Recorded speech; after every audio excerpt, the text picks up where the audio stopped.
place you do not know. Lechi lach, on your journey I will bless you, and you shall be. Okay, well, okay, in such a case, I'm happy and privileged to introduce our speaker for today. His name is Gabi Haran, and he is a wine specialist.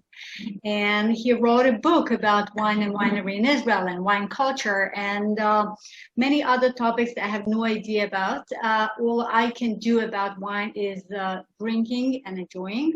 And he will tell us how we should actually do that. And just before I mute myself, I would like to remind you that the day after tomorrow is Christmas, and we will be celebrating Christmas as far as possible from Christians and Christianity.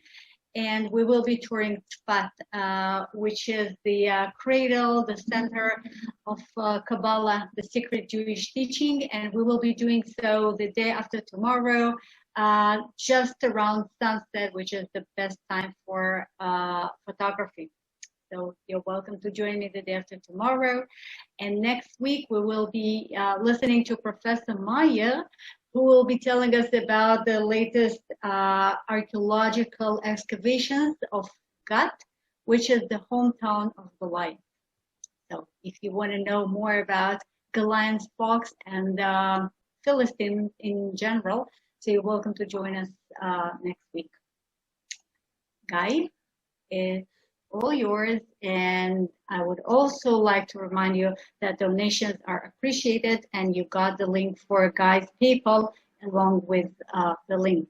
So thank you in advance. Enjoy and drink wine.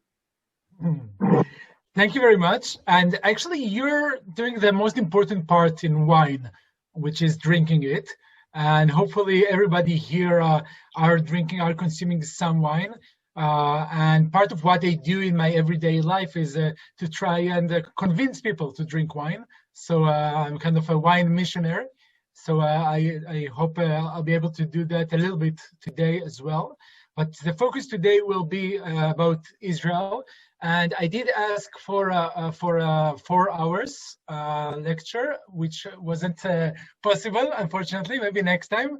I'll try and do that briefly and talk a little bit about what's happening right now in Israel. Maybe before that, just a few words about myself. I'm the founder of Vinspiration, which is a wine and culinary tourism company, which means we do wine tours in Israel and all around the world, which means we have lots of free time on our hands currently. So we're writing a book about the wine industry of Israel and what's the beautiful, amazing places you can find in Israel. And actually in Israel today, and I'll soon talk about it, but there's so much to see, so many amazing places. So I'll try to give you some pointers, some places you should maybe go and visit, maybe some lists of places, but still, if you have questions afterwards, please feel free to ask. In my free time, I also have a podcast. Currently it's in Hebrew, but we're planning to start a podcast in English as well. The name is Wine is Basic.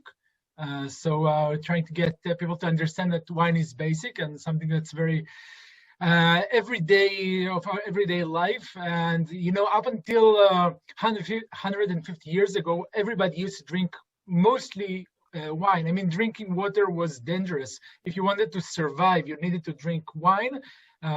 With water, in water, you have some diseases.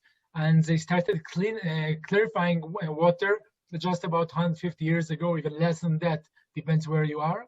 So people used to drink wine, especially in Israel, but all around the world. And, you know, wine is a very important part of the Jewish tradition.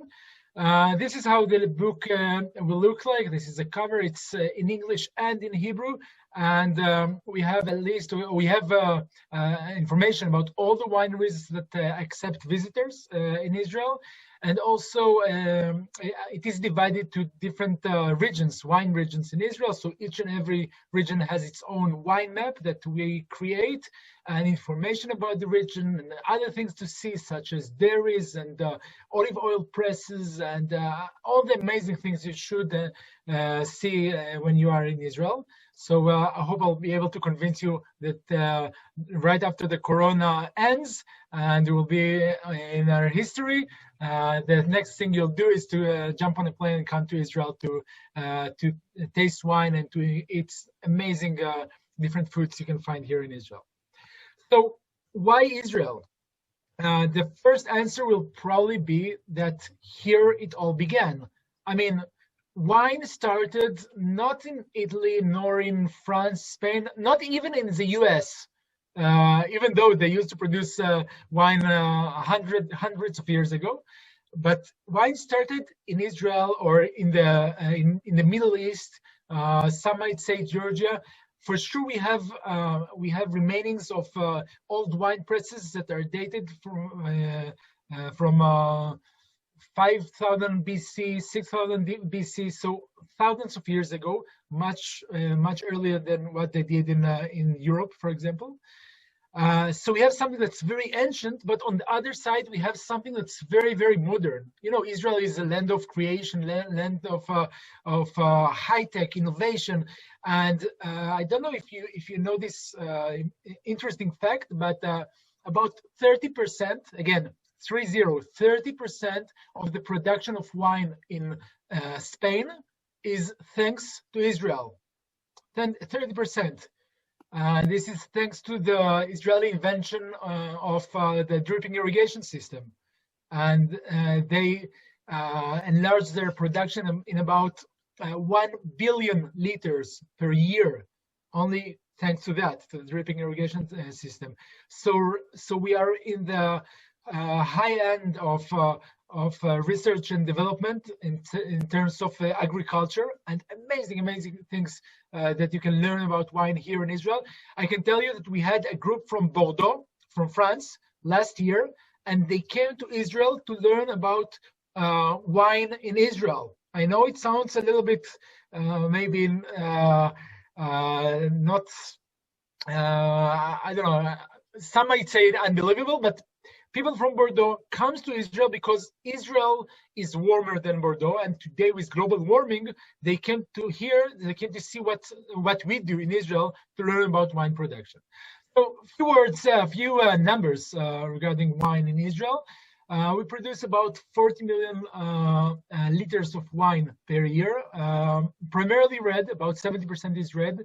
Then we also produce white, rosé, sweet, and sparkling wine, so all of the range.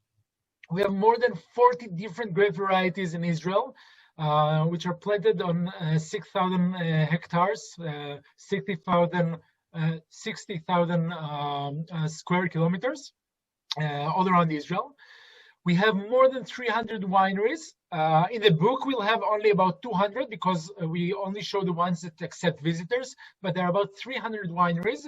The smallest ones produce about 1,000 bottles a year. The biggest produce about 15 million.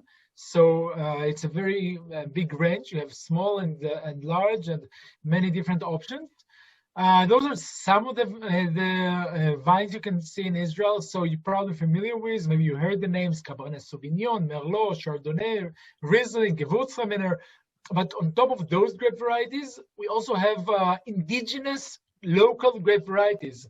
I don't know if you've heard the names Marawi or Hamdani, Jandali, Dabuki. We have about 10 different grape varieties that are local, and you can find them only here in Israel, and some amazing wines made from those grape varieties. Again, everything started here.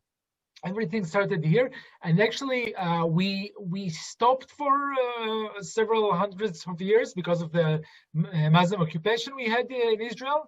But in 1882, it all started again. And the modern wine industry in Israel started in 1882 with the Baron Rothschild, and they established two wineries, one in Zichron Yaakov, this is the cellar in Zichron Yaakov, and another one in Rishon LeZion, and both produced many different wines and won international competitions, also in France at the beginning of the 1900s. And we have wineries. I mean, this is Carmel, probably heard the name, from 1882, but we have even older wineries working from 1848, 1870 by the Shore family and Teppelberg family. They used to be smaller ones, just for non-commercial use. Carmel Winery was the first commercial winery in Israel. And actually, the idea was to allow the newcomers to Israel to grow grapes, to make their own wine. And you need to understand, again, wine is basic. I'm trying to promote my podcast, but wine is basic in terms of, I mean, you needed to drink wine. And it's also a way to bottle the aromas of your own culture, of your own terroir, of your own land, because nothing, you can find nothing like wine that really shows something that you can only find in your region. I mean, I do lots of blind tastings. I teach wine. Maybe you've heard of the WSET, so I teach there. And I'm about to finish my own diploma. And part of what we do is to taste wine. And only by looking at the wine, tasting it, smelling it, we should. I passed the exam, so I confirmed that I could tell where the wine came from. So it's all there. And next time you're thinking of bringing something that's Israeli to someone, or if you want to taste something Israeli, taste wine. This is the only product that really shows Israel and the aromas of Israel. Now, Carmel Winery, as I said, is not the oldest winery. This is, for example, Crimizan Winery, located in Bethlehem. We were there 2 weeks ago. This picture is from 2 weeks ago. And this is an amazing winery that was established in 1885. As I said before, they work with local grape varieties. So Hamdani, Bituni, local grape varieties. It looks like that from the inside. And you can see the barrels. Those are huge barrels they have over there. And they also make arak, anise drink, and they make limoncello and many different things. So it's an amazing visit. So this is about the maybe older times, only the beginning of the wine industry in Israel. But in the 1980s, 1983 specifically, we had the quality revolution in Israel. Golan Heights Winery decided to, the people of the Golan Heights decided to create a winery there in Katzrin, and to create quality wine in Israel. Up until those days, the wines you could find in Israel, someone said Manischewitz, God forbid, but it used to be something that's not that of quality. By the way, not only in Israel, also in the US, Australia, most of the countries around the world until the 1950s, 1960s, apart from Europe, they were producing mainly very basic wines. The fine wine revolution, the quality wine revolution, started in the 1970s, 80s around the world. In Israel, started with Golan Heights Winery in 1983, and they really revolutionized the wine industry in Israel. Now, today in Israel, the quality is outstanding. Wines of Israel can really compete all around the world, and we win prizes all around the world. For example, Golan Heights Winery won a few years ago as the best producer of sparkling wine outside of Champagne. Just an example. And many prizes. So the quality is here. What we are trying to achieve today is the identity and trying to find the right identity of Israel. And this is something that we really work on. So it's still in the making, which is very interesting for you as visitors to come and see what's happening, because you see the revolution while people are trying to find their identity. So very, very interesting. This is from our book. This is the wine map of Israel. And you can see that Israel is divided into 6 wine regions. You have the Golan Heights up north. You can see it here up north. Then you have the Galilee. You have the coastal plain, Judea, the central mountain here, and then the Negev, or desert here.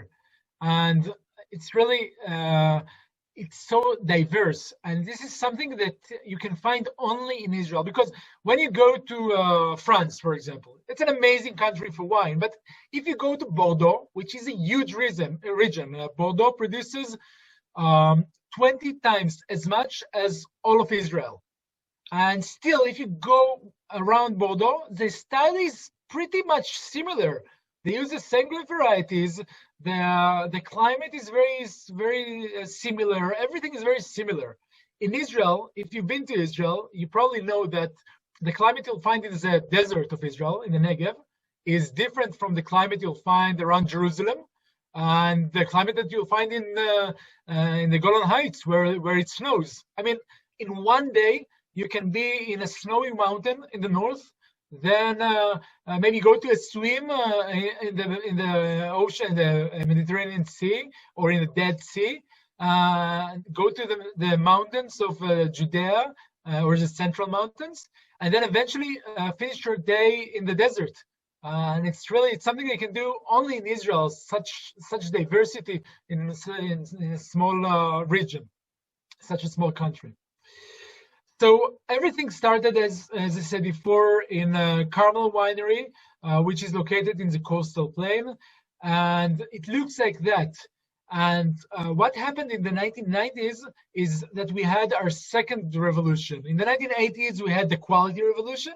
1990s, sorry, we had the second revolution, which was the revolution of small boutique producers, such as Barak Dahan, who you can see here from Silverman Winery. Him and his wife Hila decided to stop selling the wine, their grapes, to Carmel Winery, and start producing their own wine in a small boutique winery. Next time you're visiting maybe Zichron Yaakov, you can visit the pedestrian street. It's a beautiful place, and then just in a short walk get to this small boutique winery, Silverman Winery, and it's an incredible visit because they have the tradition of growing grapes and the passion of a small producer. So I strongly recommend to go and visit there. Margalit Winery, who you can see here, you have Yair and Asaf Margalit. This is probably the most famous wine professor coming from Israel. Yair Margalit, his books are being studied all around the world. He's a chemist, professor for chemistry, and he researched the aromas of wine. And still today, Margalit Winery is one of the best wineries in Israel.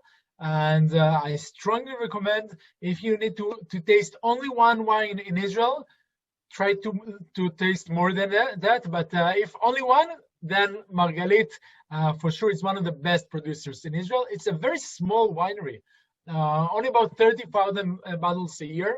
But just for us to understand, it's about the same size as Chateau Petrus from Bordeaux. If you're familiar with Chateau Petrus, the prices are not as much. Chateau Petrus goes for about $4,000. Here it's cheap. It's only about $100. So it's really, it's a great quality, value for quality. And this is not from Tuscany. This is from Israel. This is a winery called Amphora, and it is located in a small organic farm on the coastal plain, and just go there, visit this amazing winery. It's so beautiful. Or maybe go to visit Itai Ben Chaim, and try to do that on a Friday afternoon. If he's in a good mood, he might play some music to you. So really, it's like I think it's like a Disney World for grown-ups coming to Israel and tasting wine and meeting all those amazing people.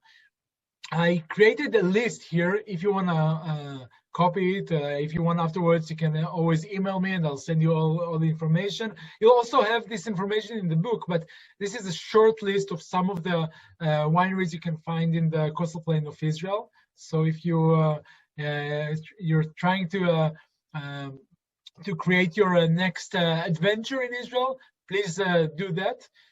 By the way, we do ship the book all around the world, so you can buy it and we'll send it to you. It will be ready in about 2 months. We're still writing it.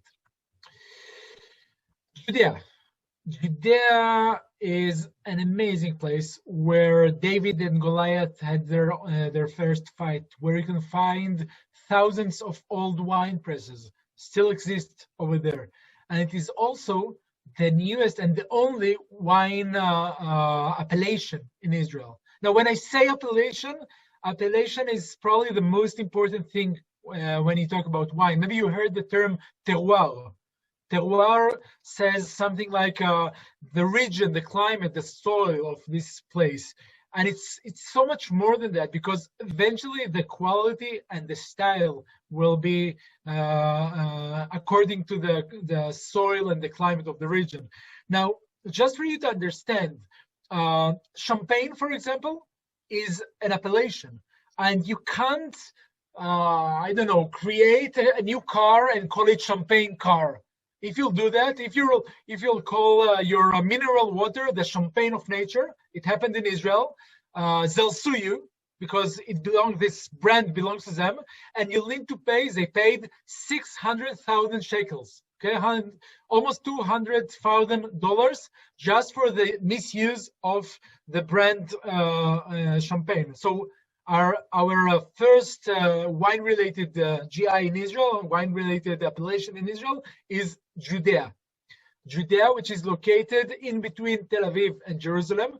So if you're coming to Israel, there's no excuse for not going there, not visiting the Judea region, because it's 20 minutes, 30 minutes away from Tel Aviv. It's 15 minutes away from Jerusalem. Just go there and see that. And again, this is Israel. This is a winery called Castel, Domaine du Castel. It is an amazing winery. I hope that some of you maybe had the chance of tasting this wine. You have it all around the world, the best wine shops. Actually, the owner of Castel Winery, Eli Ben Zaken, he's been knighted by the French government. He's a knight now. He's an amazing guy, amazing guy. Really, just to sit with him and hear his stories, it's amazing. And I can tell you that when he became 72, he owned one of the most prestigious wineries in Israel already, producing about 300,000 bottles a year. And the most logical idea that he had, the most logical thing to do for him, was to create another winery. Now he owns a second winery. He's almost 80. He's on social media more than me. You'll find him on Instagram, Eli Ben Zaken, and on Twitter and Facebook and everywhere. He's an amazing guy, and this is what you'll see in Israel. So it is the land of pioneers. It is a land of creators, of dreamers, and if you'll dream it, it will become true eventually.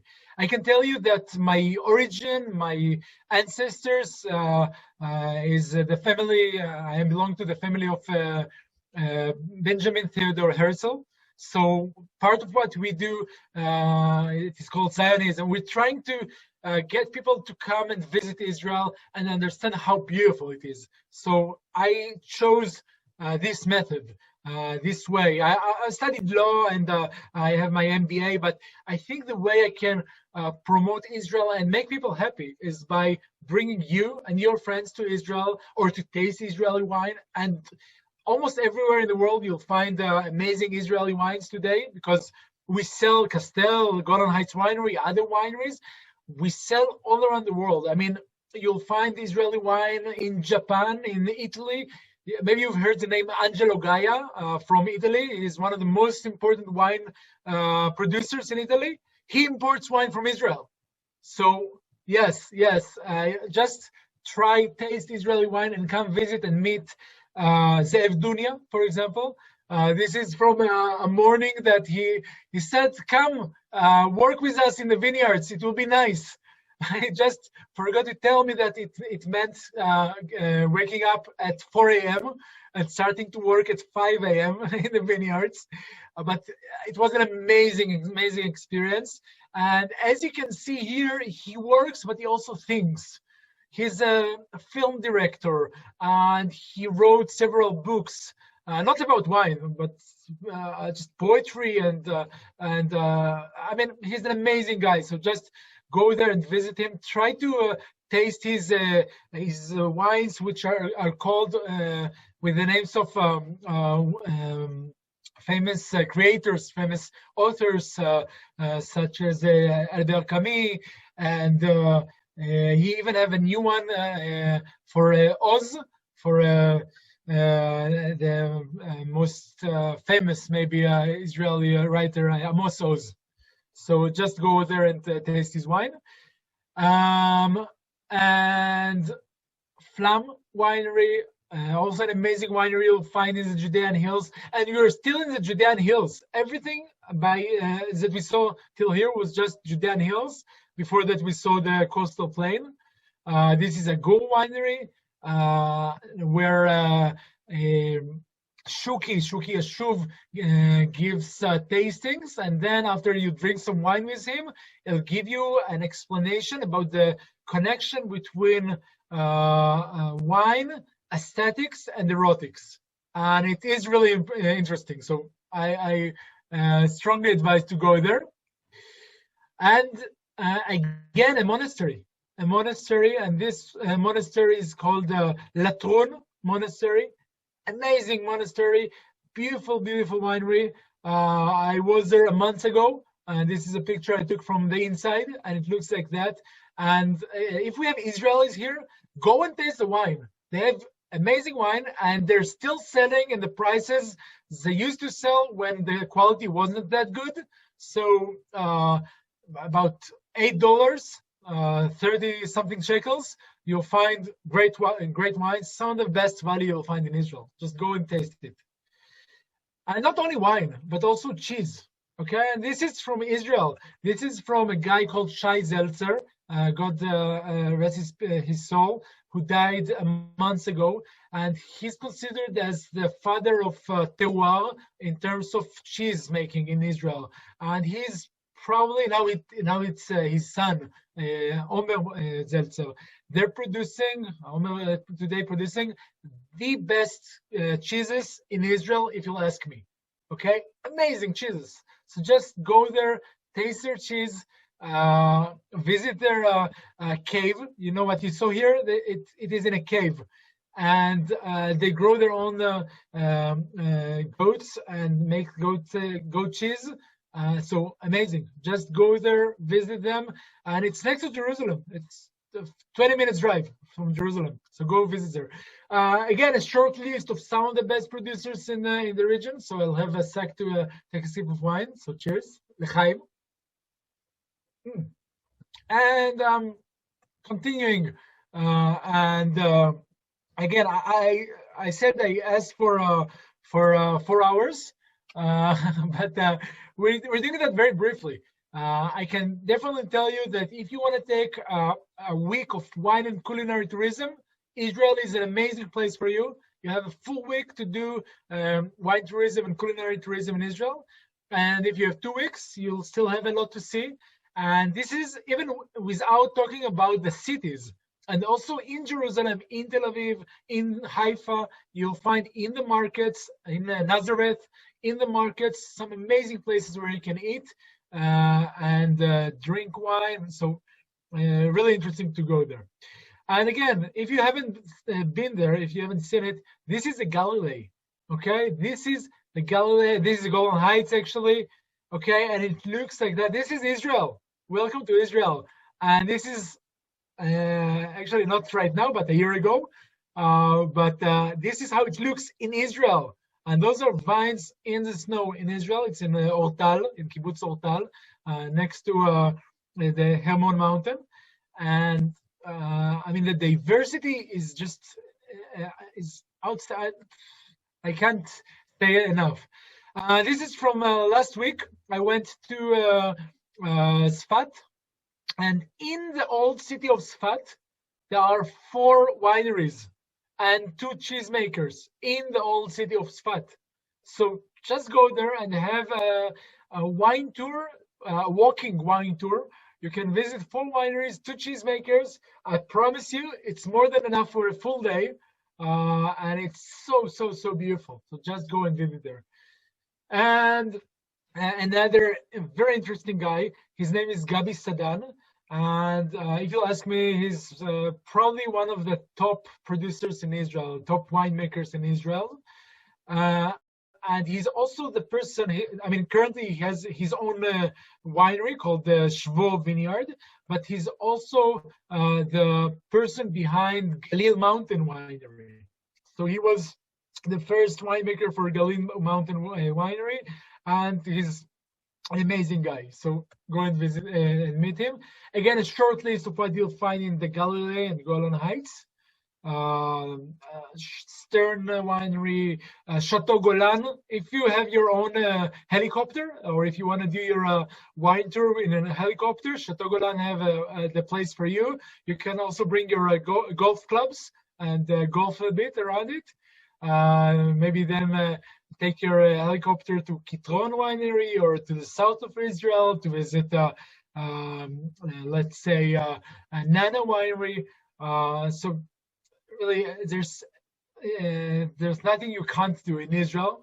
You can do a horseback riding in between the vineyards, or a ranger, or a jeep, four-wheel driving in the vineyards. You'll find people that work, in the fields, like Gabi Sedan, for example. Don't worry, I'll get back to the list. You'll find the people that work in the vineyards, like Gabi Sedan, but you'll also find Orthodox Jews that works in the vineyards, in the winery, and study at the same time. So it's so colorful what's happening in Israel. And wine is part of the tradition, of the Hebrew tradition. I feel now safe enough. I mean, I think we got a little bit closer after this time, so I can tell you a story about myself and the way I started. I mean, the first time I tasted wine, and it was an event that shaped who I am today. Okay, the first time I drank wine, tasted wine, was when I was 8 days old, and they gave me some wine, and then I prefer to forget what happened afterwards. And as a Jewish person, circumcision, or wine is part of circumcision, but it's also part of Friday night, Shabbat, and it's part of all the holidays. And when you get married, they make sure you drink some wine before, just to make sure you don't do anything stupid. So you drink some wine, and it's part of the Israeli or of the Jewish tradition to drink wine. So you'll find it everywhere, and I think we're just getting back to this tradition. And I urge you to come and visit Israel and see what's happening there. And this is my car in the vineyards of the desert in Israel. Okay, and wine grows in the desert, and this is how it looks. It's a real picture from a real winery called Nana Winery. Okay, Nana Winery that's located next to Mitzpe Ramon, and it's an amazing place.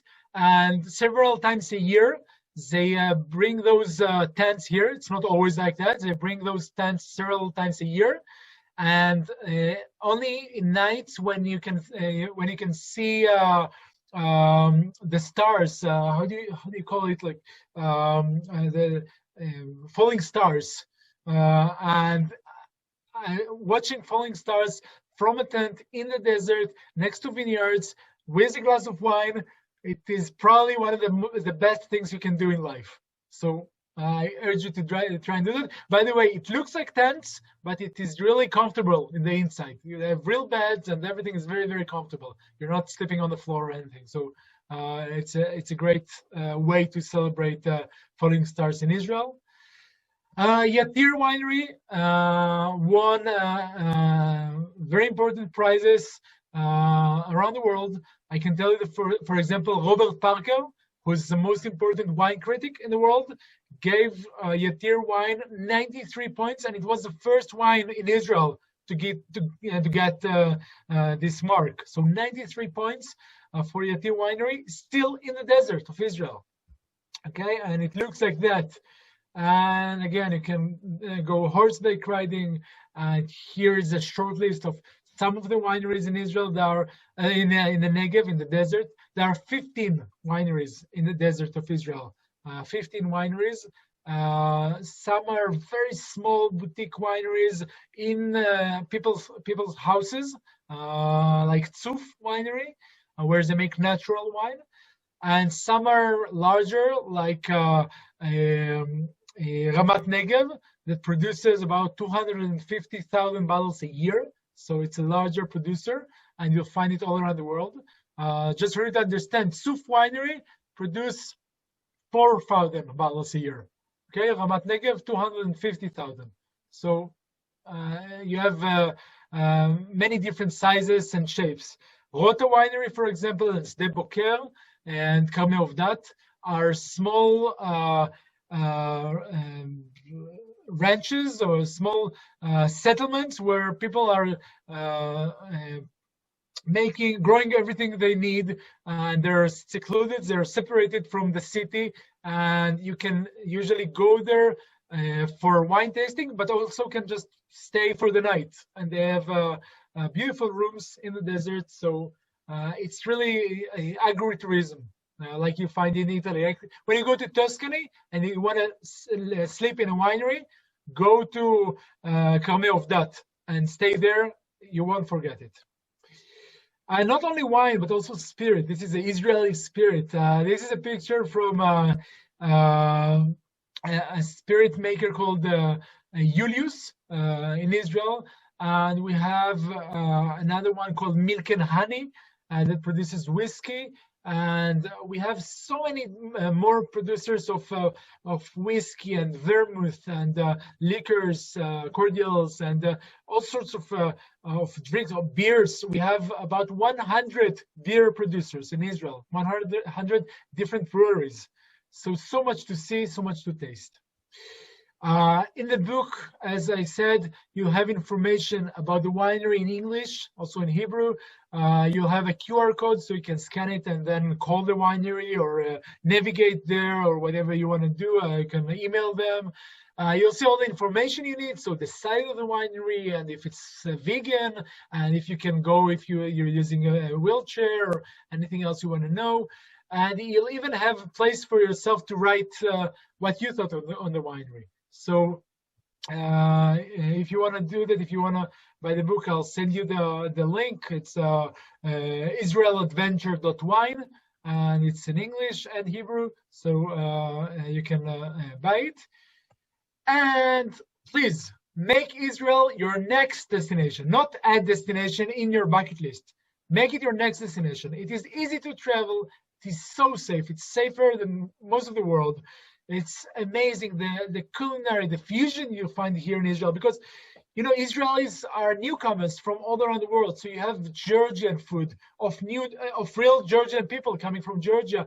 By the way, they have also Georgian wine making wine in amphoras, in kvelvi, like they make in Georgia.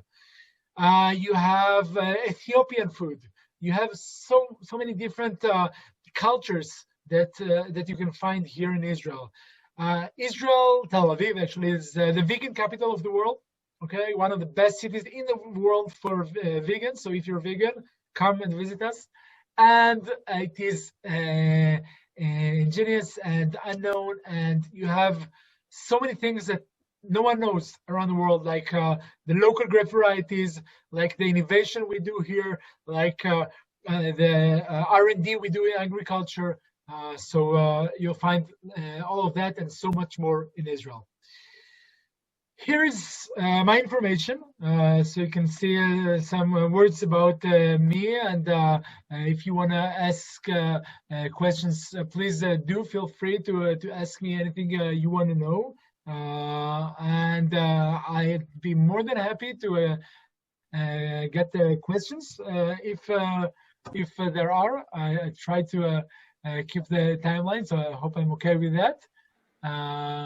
So, Guy, תודה רבה. Thank you very much. It was a pleasure. Yeah, some wineries I do know, others I have to admit I never heard of. Oh. Yeah, I told you all I can do is drink wine. It's not about the winery. So anyhow, thank you for the presentation. And we do have quite a few questions. Would you like me to read it for you? Would you like to read it for yourself? Yes. Okay. If you want to read it, it will be maybe easier, more interesting. Yeah, sure. Okay. So in such a case, well, we have quite a few questions regarding kashrut. Oh, and this is something you did not, you did not address. Okay, so kashrut. About 95% of the wine made in Israel is kosher, because all the large producers are kosher, but about 30% of the producers are not kosher, usually the smaller ones. Now, what is kosher wine? Kosher wine is two things. Kosher wine is two things. First, it's about the laws of the land. So, for example, you're not supposed to use the vines in the first 3 years. The fruits are not good enough to use in the first 3 years. And this is a law not only for wine, but for anything else you grow, any fruits you grow in Israel. By the way, the same thing is done all around the world. I mean, it's logical. All around in France, in Italy, in Spain, they will not use grapes in the first 3 years. The grapes are not good enough. The quality is not high enough. So those are the laws of the land. You have also ma'asarot. You need to give 10% to the poor and to the temple. And you have shmita and all sorts of laws of the land. And this is the first part. The second part is that the person that touches the wine has to keep Shabbat. Now, keeping Shabbat means not using electricity, for example, in Shabbat. And this law is because they wanted to separate the Jews from the rest of the world. Because we used to live all around the world, not in Israel, and those laws are not from the Bible. Those are new laws from when we lived around the world. So they said, okay, don't drink the wine, or don't drink wine with people that are not Jewish. And we can't say it because it sounds not very nice to say. So they created this excuse that you need to keep Shabbat if you want to touch the wine, and you can't drink a wine that someone that doesn't keep Shabbat drinks. Now, the real problem was something they call in Hebrew isur bnotehem, the fear of their daughters. Because, you know, if you drink wine in a social event and you meet a nice lady, and you might mix and lose your Jewish identity. And that was the biggest fear. So they said, okay, don't drink a wine that's not kosher, because if you drink it with someone that doesn't keep Shabbat, it's not kosher. Someone that doesn't keep Shabbat is probably not Jewish. And this was a way to separate Jewish people from the rest of the world. And I remind you that 1,000 years ago, we didn't have whiskey or vodka. We had wine. So this was a way to separate the Jews from the rest, and it worked in a way. So this is kosher. Kosher doesn't say anything about the quality of the wine. It only means that the wine is made by using those two laws. So the laws of the land and the laws of separation, separating Jews from the rest of the world. But it doesn't really mean anything about the quality. And you have today amazing wines made all around the world, also in Bordeaux, that gets 100 points and the best marks all around the world that are kosher. Having said that, maybe you have another question also about mevushal, cooked wine. Now, cooked wine is something else.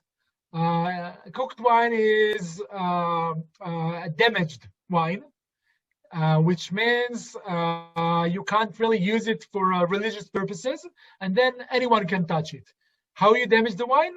You cook it. You get it to 80 degrees Celsius. I'm sorry, my Fahrenheit is not that good, but how much is it? 80 degrees Celsius in Fahrenheit? Okay. It's almost at the boiling of the temperature of boiling water. So 80 degrees Celsius, and then you kind of ruin the wine. And if you do that, you're allowed to touch the wine. I mean, anyone can touch the wine. This is mevushal wine, but this is usually also means that the quality is not good enough. Okay. What are the 3 best wineries in Israel, and what are websites or other resources to order wines to ship to US? Okay, so I'll start with the second question because it's easier. There are so many importers of wine to the US. I've been in touch lately with kosherwine.com, which is a very good company. I can strongly recommend kosherwine.com. Say hello to David from me. And they have, I think, about 30, 40 different wineries, Israeli wineries, in their stocks. They are the importers of some of those wineries and the suppliers of the rest, marketers of the rest. So you can buy from them. Royal Wine, Herzog family. They also import wine, Israeli wine. There are many. I'm not really working with them quite a lot, so I can't really recommend a specific importer. But you'll find many Israeli wines in the U.S. I think at least 40, 50, 60 wineries, Israeli wineries in the U.S. What's the best wine? I don't know if there's someone recording me now, and no, I'm kidding. But I can't say what are the best wineries because there are so many amazing wineries. I've mentioned many of the better ones. So yes, Golden Heights and Carmel are very good, but you can also find the smaller ones such as Kerem Shvo, or I've mentioned the Latrun Winery and Castel for sure, Margalit. Vidkin Winery is one of my favorites. Philokalia, Gay Oni, Nana. I mean, there's so many. So I can't really say the best 3. If you haven't tasted any Israeli wine yet, try and taste Castel. Try and taste Vitkin. Try and taste something from the desert, so maybe Nana. Try and taste something from the Golan Heights. So it could be Golan Heights Winery or Chateau Golan. Something from the coastal plains such as Margalit. So many. Guy, could you please stop sharing your screen so people Yes. can see each other and we can see you better? Yes. Yeah. Please. Okay. Thanks. All right. So next question: which wineries are organic or don't have sulfur in the wine? Okay. So first about sulfur. If you eat dried fruits, you're not allergic to sulfur. Okay. I know people tend to blame sulfur, bisulfite, and thinks that this is a problem. This is what makes them, gives them headache or things like that. Usually, the headache is because you didn't drink enough water. Okay. on every glass of wine you drink, you need to drink a glass of water. So this is mostly, but about 1% of the population suffers from sulfur, and there are organic producers and non-sulfur wines. So you have, for example, Oregano's. They have one wine, it's called Elima.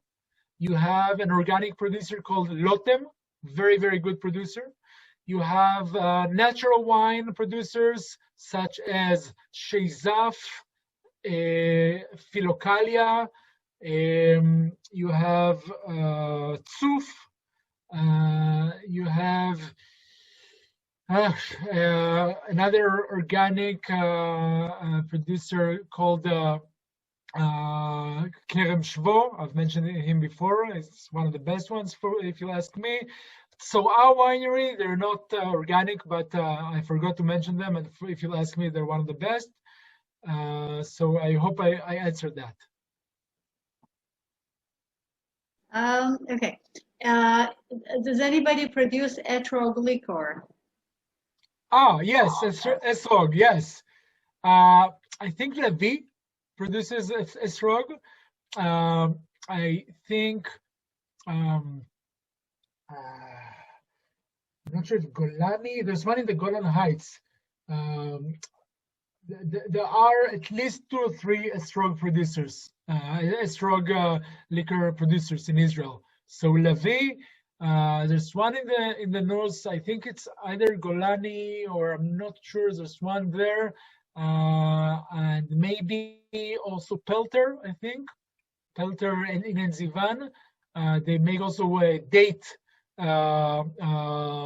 liquor. So also very, very tasty and interesting to taste.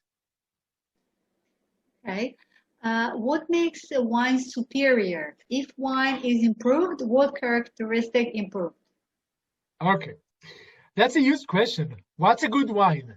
So if you ask the WSET, Wine and Spirits Education Trust, the main characteristic or main things, main factors in a superb wine are something they like to call BLIC, B-L-I-C, balance, length, intensity, and complexity.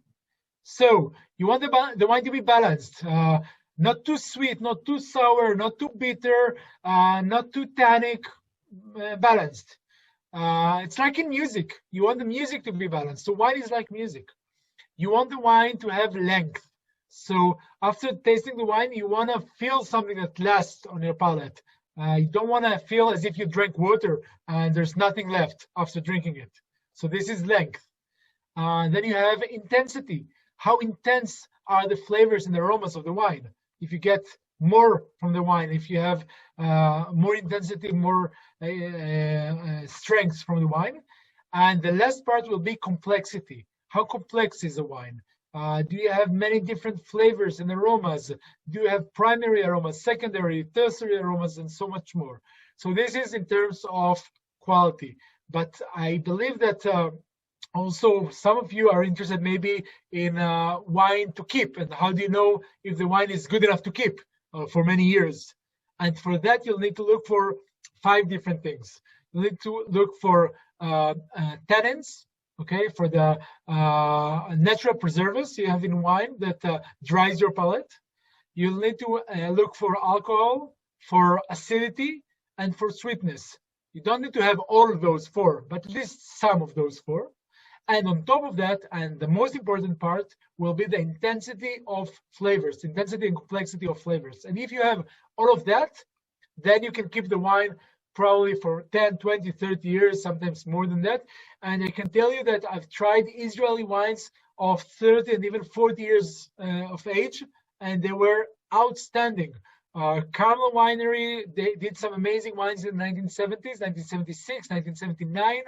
I've tried Castell Winery from 1992. It was amazing. I tried last month a bottle of 1989 Golan Heights Yarden Winery, and it was superb. So you can really age Israeli wine, some of them at least, for 10, 20 years and even longer than that. Okay. Why doesn't Costco sell Israeli wine? Ah, If you have any idea. Yeah. yes, I'll give you the answer. Because Costco sells primarily products that are, how should I put it, not too expensive. Usually, I think they used to sell at least a $2 chuck, if I remember correctly. Now it's $3 chuck, $3 by Joseph Gallo. Now, for you to understand, Joseph Gallo is one of the biggest producers in the U.S. He's Jewish, by the way. He produces yearly, his conglomerate, all of his wineries together, produces about 800 million bottles a year. Okay, 800 million bottles a year. It's almost 20 times as much as what we do in Israel. Okay, now the price he pays for a bottle of wine, for the glass or for the cork, is much lower than what we'll pay here in Israel. We can't compete with the prices of Joseph Gallo. We can't compete with the prices of Concha y Toro in Chile, or with the prices of Australia. And most of what they sell in Costco will be usually more the basic level. Israeli wine will start in the US usually around, let's say, $10, $15, usually more than that even. And if you ask me, you should look for the wines that are in between $25 to $50. And this is where the Israeli producers, the Israeli wine shines. Okay, look for wines in between $25 to $50, and you'll have amazing value for money. Before that, I mean, less than $25, usually you'll find something better from Chile or from Australia, even from the US. More than $50, you might find better quality in France. But between 25 to 50, this is where we shine. Okay. Can the book be pre-ordered? Yes. Actually, we already sell the book on our website, so I'll write the address right now.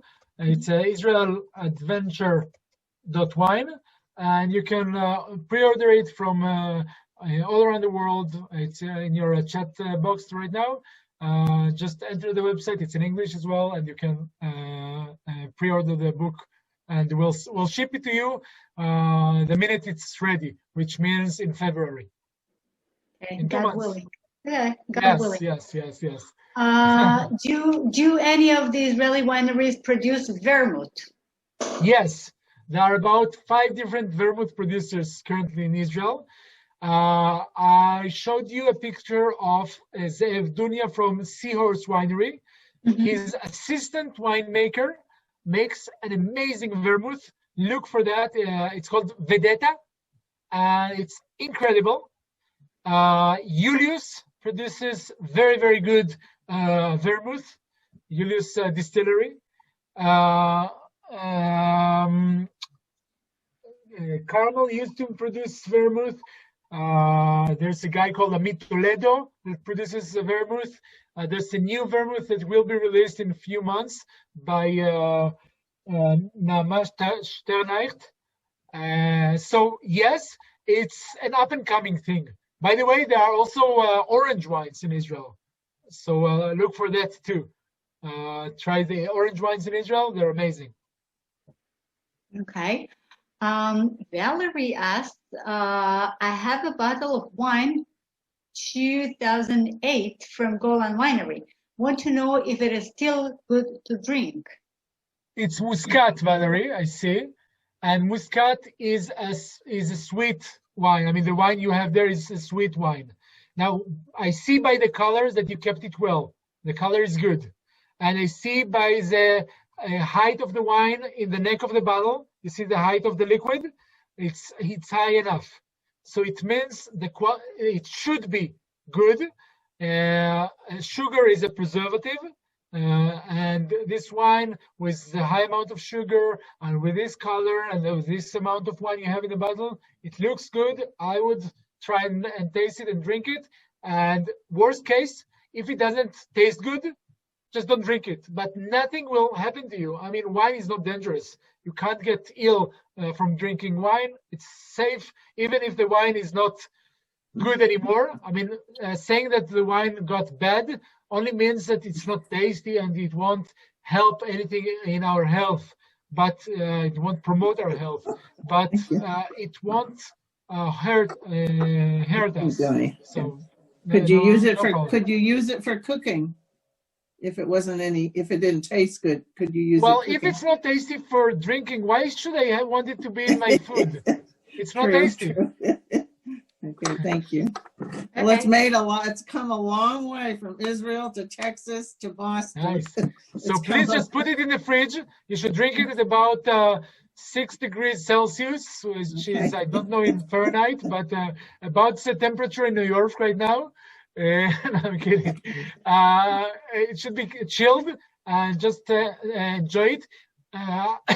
So I advise maybe to drink it with some cheese, maybe Roquefort cheese, something like that. Should be very, very tasty with it. Or if you like foie gras, it also goes well with foie gras. All right. Next question. Yuri asked, can you tell a bit about Hebron and Netophy wineries? Yes, I'll start with Netophy Winery, located in the south of the Galilee. It's a small medium winery. If I remember correctly, about 100,000 bottles a year. Their winemaker is French, Pierre Moldovnik. He used to work in Bordeaux in some of the best producers. He used to make kosher wine in Bordeaux. And then he came to Israel to make wine in Israel. They're using primarily grape varieties that are good to use in Israel. So you'll see Syrah and some interesting grape varieties such as Tinta Cow and Toiga Nacional and others. And Chenin Blanc for the white, which is one of my favorite whites. So Netophy tries their Dor wine, which they make sometimes from Nebbiolo or from Syrah, and this is their best wine, if you ask me. It's a bit expensive, almost $100, but I think it's very, very, very good. Heborn Winery have 3 different names. They call themselves Jerusalem Winery, Hebron Winery, and Noach Winery. And it belongs, his CEO is Michel Marciano, and they're not all, the wines, Hebron Winery wines are pretty good. The problem is that they're not always saying all the correct information about themselves. I'm trying to be politically correct. So some of their wines are very, very good, some aren't. Try their Armageddon, Machpelah, Special Reserve. Again, expensive but good quality. But it is a big producer. They produce about 700,000 bottles a year eventually. And they have 3 different names. So you'll find them in the very cheap range, in the Noach brand, and the more expensive $100 per bottle range in Hebron Winery. Thanks. Are most of the wines mevushal or not? Most of the wines are not mevushal, and if you're talking about fine wine and quality wine, about 95%, 98% is not mevushal. Okay. Are there Palestinian wineries? Yes, there are several Palestinian wineries. There's a winery called Taibe Winery in Taibe, yes. There's another one, I'll be there tomorrow, by the way. It's a very nice winery, and they also work with local grape varieties. There's another one in Bethlehem called Philokalia. There's one in Birzet called Domaine du Cassis. There's one that's Palestinian in the Galilee called Ashkar. There are several Palestinian wineries. Yes, you'll find some of them, and some are very, very good. By the way, you'll also find a winery belongs to Arabs located in a monastery in Dirafat, producing kosher wine in Israel, only in Israel. Kosher wine in a monastery by an Arabic family called the Atul family. No, Atul is the father, is the owner, and this is part of Israel. This is the diversity you'll see in Israel. Mhm. Right. Well, is there a winery that produces port? Yes, I know there is, but you know better. Yeah. Now, just in terms of port, port is something you make in Portugal. You can't produce it nowhere else in the world. Okay, it's only for wines made in the Douro Valley and then bottled in Vila Nova de Gaia next to Porto in Portugal. We produce fortified wines in Israel. Some are similar to what they make in Portugal. Some are similar to what they make in Jerez, sherry, in Spain. Some are similar to what they make in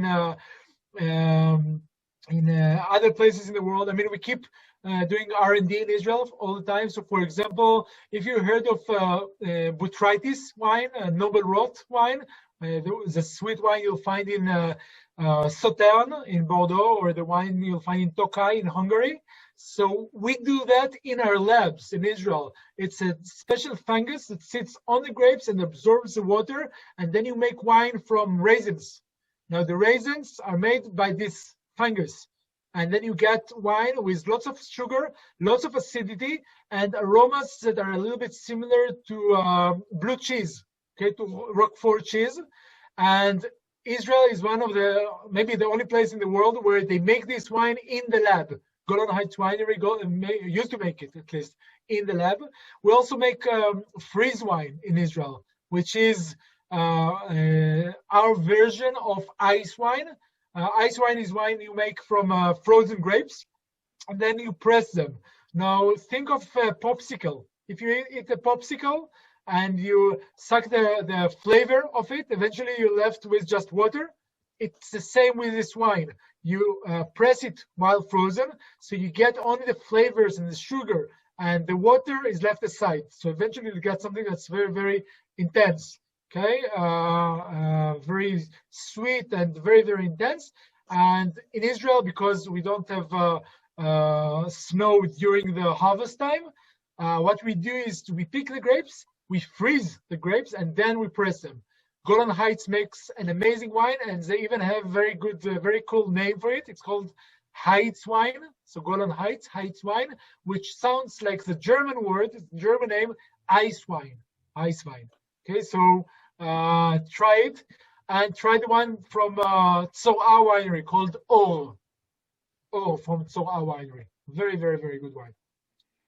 Okay. Can you show the name of your book again, please? Sure. Maybe I'll even show you the website.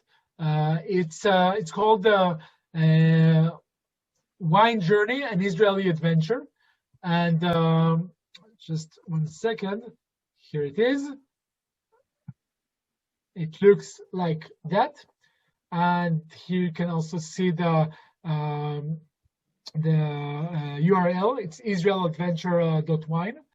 And you'll find all the information regarding the book. You can even buy the book from through here, and you have all the information. Just for you to know, we are 4 creators of the book.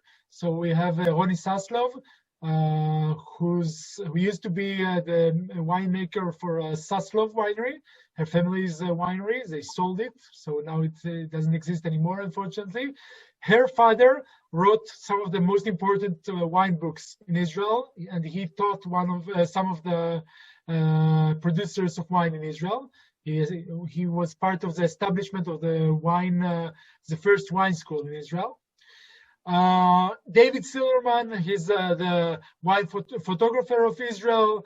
Itamar Gore is the one responsible. He's the graphic designer of many of the wineries in Israel. He's responsible for the branding and the graphic design of about 100 different wineries in Israel. So he's the designer of the book. And you have all the information here. There are even some articles they wrote about us in the Times of Israel and Wines Israel. And if you read Hebrew, there are others also in Hebrew. And I hope this answers the question. If you have any more questions about the book, I'll be happy to answer. Great. Okay. Well, all the Israeli wineries switching to screw-off caps instead of cork. Are the American wineries moving to screw tops? Unfortunately, Israel and America doesn't. I mean, Israel in a way is the 51 state of the U.S. We're very similar, and as far as I know, in the U.S. and in Israel, we prefer the customers prefers corks. Now, if you ask me, it's much easier, cheaper, and healthier to use screw tops because I mean, if you want to age your wine for 20 years, maybe a cork will assist in that, but 95% of the wines are for early drinking, the first 2, 3, 5 years. Okay, so for 95% of the wines around the world, you should use screw tops. Thing is that we need to create maybe an app that makes the noise of the popping of the bottle and then give it next to the screw top. It's less romantic. This is a problem. I can definitely tell you that in Australia, in South Africa, in New Zealand, they use primarily screw tops, also for amazing wines for hundreds of dollars. And if you want to sell an Israeli wine to Australia or to South Africa, you need to use screw top. They will not buy it with a cork. The problem is a cork. There are several problems with corks, but the biggest problem is something that's called TCA or corky, and it's a disease. It's fungus that sits on the cork and gives the wine the aromas of wet cardboard, something that's very unpleasant. So something that you don't want to have in your wine. I strongly suggest if you can buy screw top, do that. Okay. Well, this is a special question. Where was the wine for the temple ceremony produced? Okay. This is a huge debate. This is the huge debate. Probably in Judea, but we're not 100% sure. Probably around Judea or Samaria, a central mountain region, probably around there. Yeah, I know a few places which claim to be the real homeland of the wine of the temple. So yeah, but we don't really know. We don't have documents about that. We do have information, by the way, about wine being shipped from Israel to Europe more than 2,000 years ago. Right. Is Sabra still produced? I think so, yes, by Carmel, primarily for the duty-free, which means they don't really sell right now. Yes, there's the normal Sabra, which is like Cointreau, it's orange liquor, and there's the chocolate something Sabra. Yeah, it's for tourists, mainly. It's a beautiful gift. Well, we are tourists around here. Yeah. By the way, guys, if you join me for Tzfat tour Safed, so you will see Abu Hava Winery once again. It's on the tour. We're not doing wine. We're not doing wine tasting there. We just we'll look at the place. Okay. Beautiful. By the way, 2 minutes from Abu Hava, you have Dror Winery. You have Hameiri. It's not too far away. Cheeses. And you have Kadosh cheese. Right. Yeah. I don't. Well, okay. Personal taste. I would better drive 10 minutes to Adir Winery or for pomegranate. I agree. It's better. Okay. Or drive a little bit longer and go to Shai Zeltzer, to Omer Zeltzer, to the Sataf, which is the best producer in Israel. If you ask me. That's too far. Okay. Can you post the list of Judea wineries again, please? Sure. I'll do it in a sec. I mean, this is just some of the producers. There are more than 50 producers in the Judea region. Okay, so some small producers, some are larger ones. Oh, here it is. Castel, Seahorse Winery, Tzora, Flam, Agur, Clos de Gat, Safririm, Tsuba, Sfera. Sfera produces only white wine, some of the best white wines in Israel.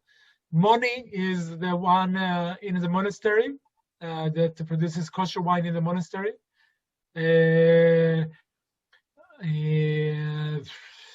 So many. Sorek is also a school for wine. If you want to study how to make wine, make your own wine, you can go to Sorek. So many amazing producers. Clos de Gat. Clos de Gat means, Clos means a vineyard surrounded with stones. And Gat means old wine press. So it's a play of words of vineyard and old press. You don't have Kedma on the list. You're right. I should add it. Kedma is very good too. Okay. All right. When wine tours resume, where is the best way to book, and what city do they originate? And do you have any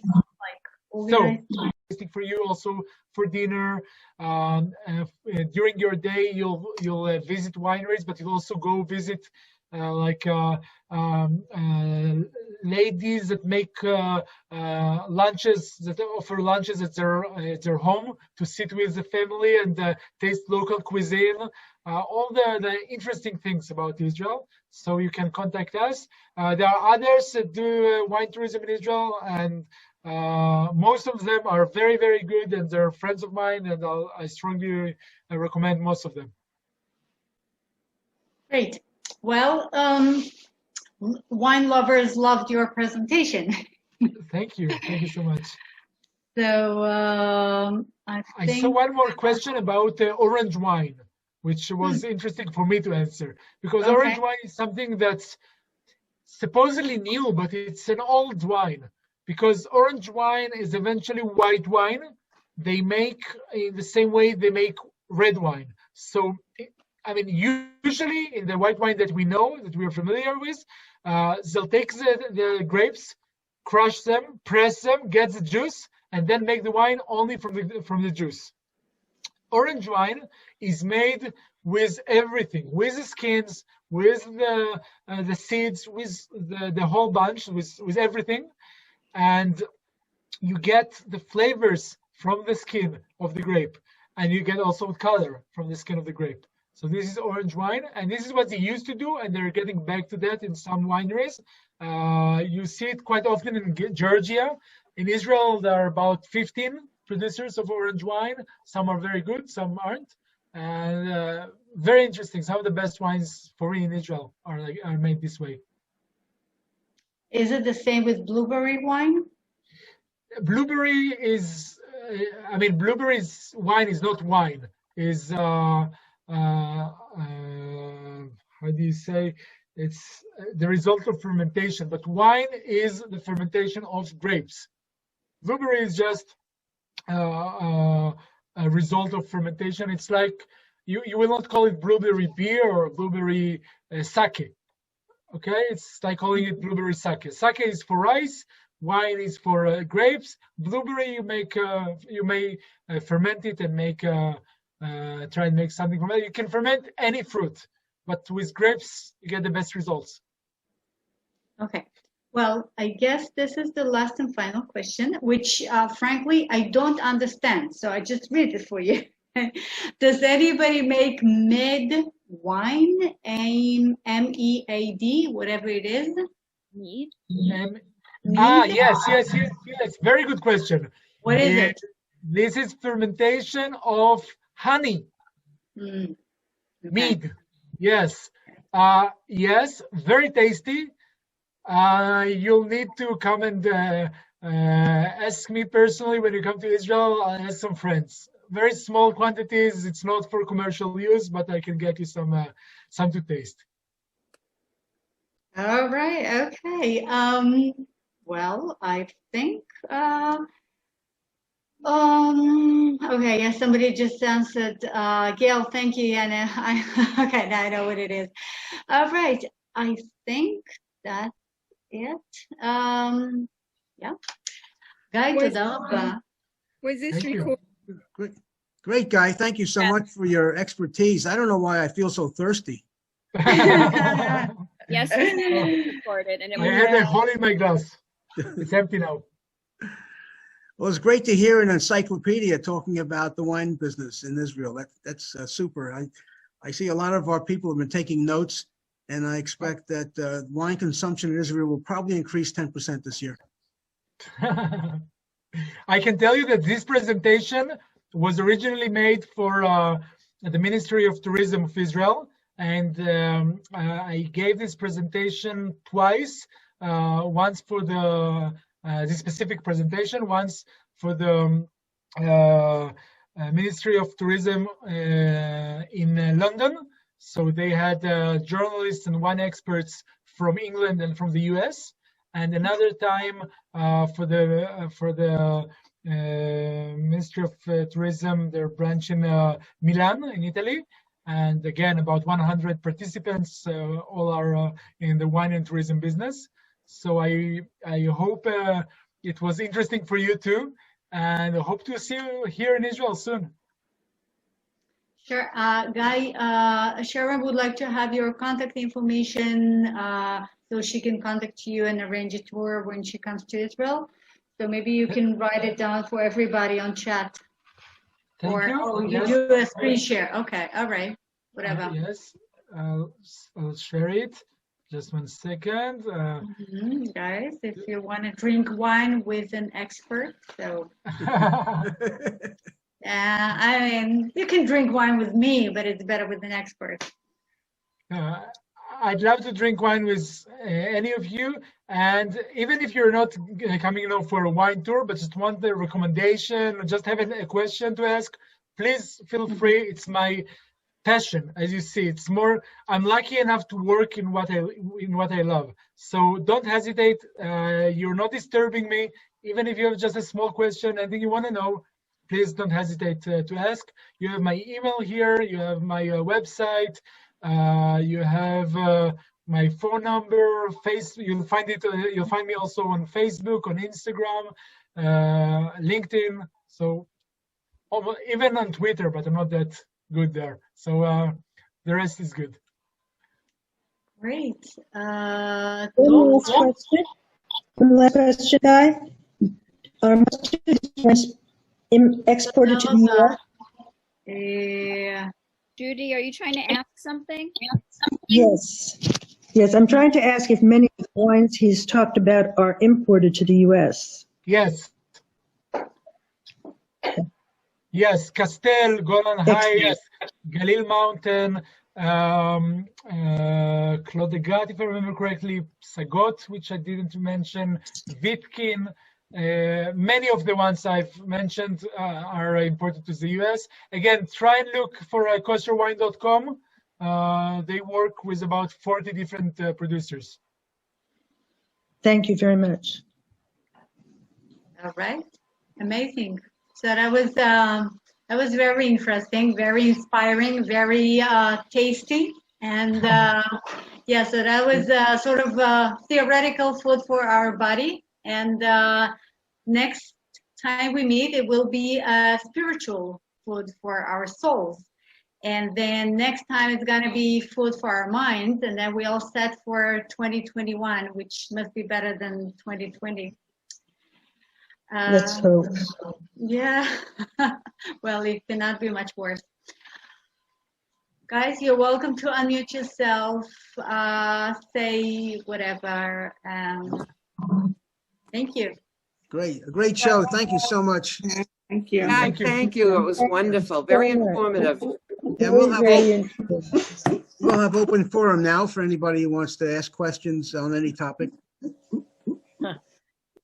Gil, I'm sorry, Guy. How did they keep the orange wine from being sour? Because some oranges are very sour. If it's sour, it's because it's bad, probably. And it happens also with white wines and red wines and all different wines. So first you need to know how to make wine properly. And then you can make white, red, or orange. So just the sweetness of the orange from the orange itself. No. Orange wine has no oranges. Oh. Orange in terms of color, not in terms of the fruit. Oh, I'm sorry. I thought you were making it from oranges. I'm sorry. A small detail. No. That's what I thought too.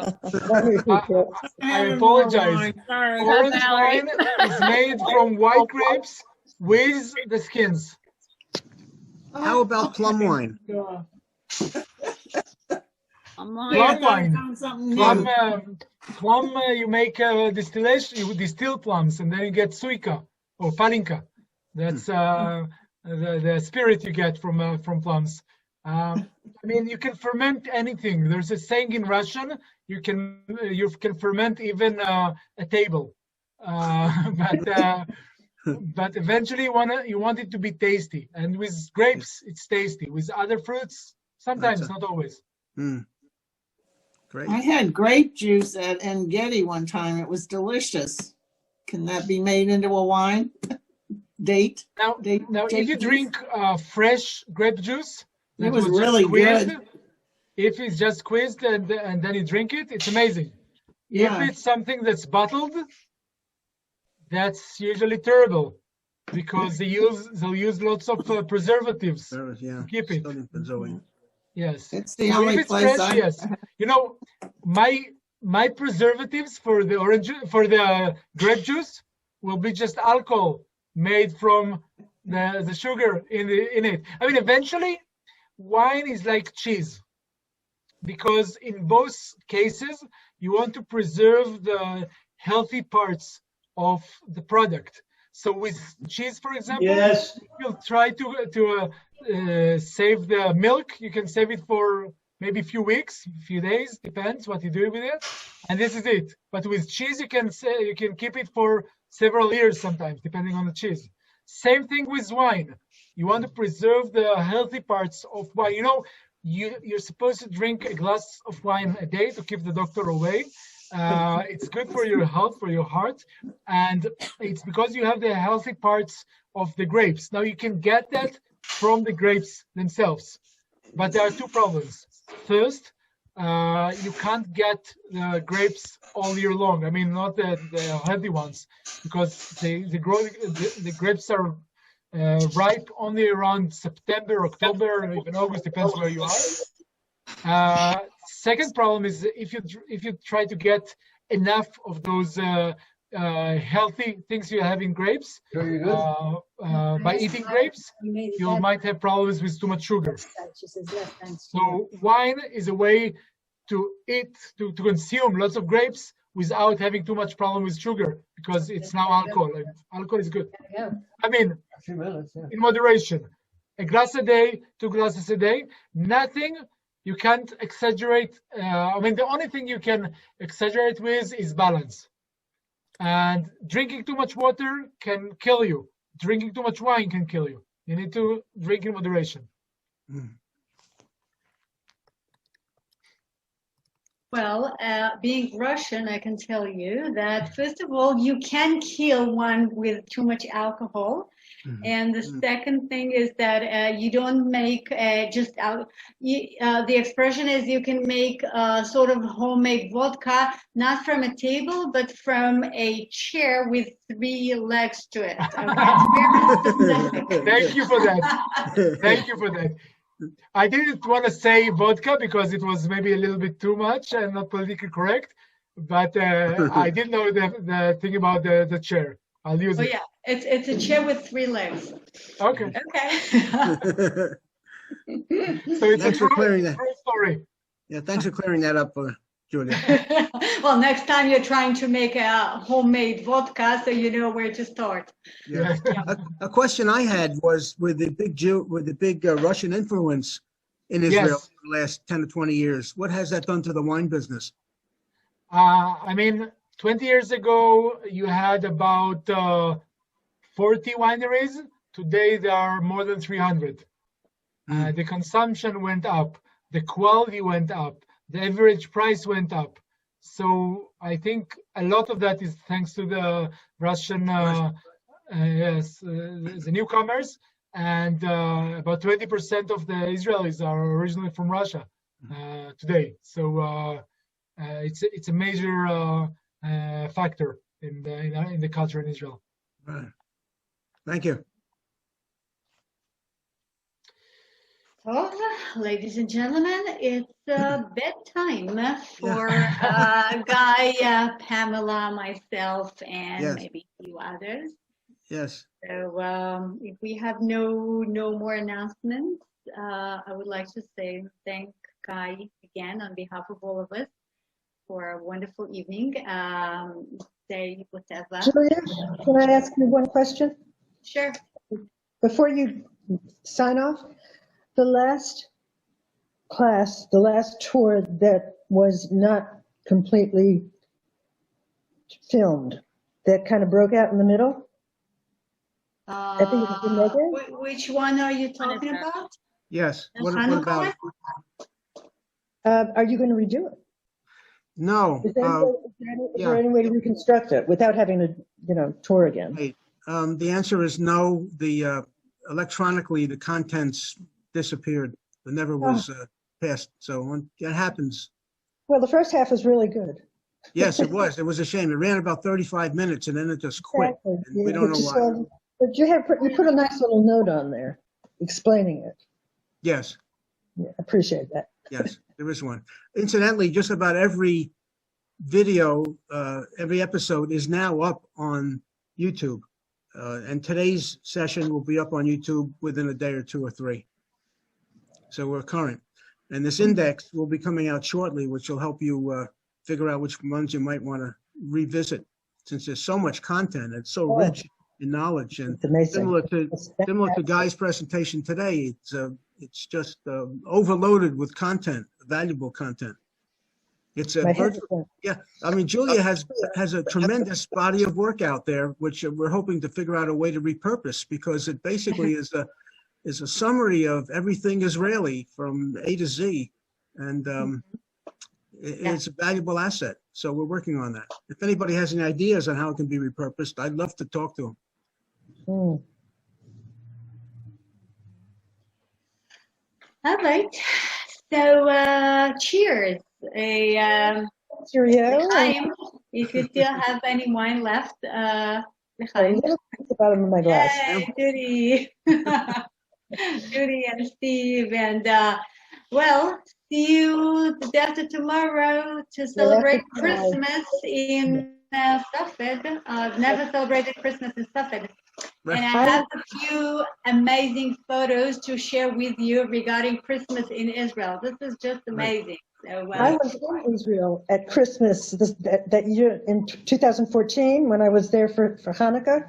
It coincided with, it was amazing. Well, we were on base, and you could blink, you didn't know it was Christmas. Nothing happened on the base.